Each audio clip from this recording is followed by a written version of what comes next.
Në qytetin e tij të lindjes në Shkodër janë zhvilluar këtë mërkur homazhet e nderin të gjyqtarit të ndjer Astrid Kalaja, i cili u vrap pakit të parë në Tiranë, miq, familjar, koleg dhe qytetar të shumt u mblodhen për t'i dhënë lëm të mirë në fundit njeriu dhe profesionistit që u njoh për ndershmëri dhe për kushtimin e detyrë.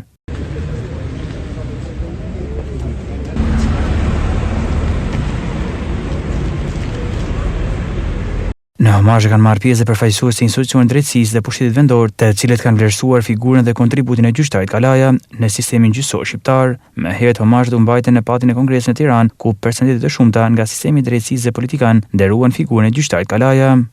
Masas sepse situata është shumë kritike.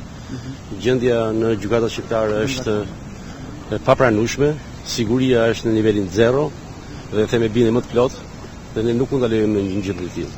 Gjyqtarët duan siguri që t'i japin drejtësi. Sistemi që nga presidenti i Republikës dhe deri tek avokati më i thjeshtë. Edhe më vjen keq se kur shoh median, jo juve, por nëpër media këto prononcimet në portalet janë të tmerrshme. Në këtë shoqëri është mbjellur urrëtia dhe ka çuar rrënjë shumë thellë. Kështu që është shumë e vështirë për të zhërnjosur.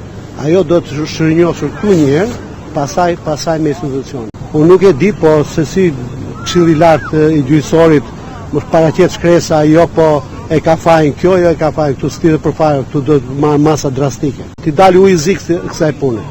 Iku një njeri, iku një familjar, iku një baba, iku një koleg, iku një mik shumë i mirë. Një njeri që mund të them pa tepruar që ishte njeri më i human në sistemin e drejtësisë. Në drejtësisë në ditë vështira. Ty një ditë, ty një shtatë, ku i leri një vëjnë Astrid Kalaja ishte gjyqtar në Shkodër, ndërsa unë dërgoja provën në Shkodër.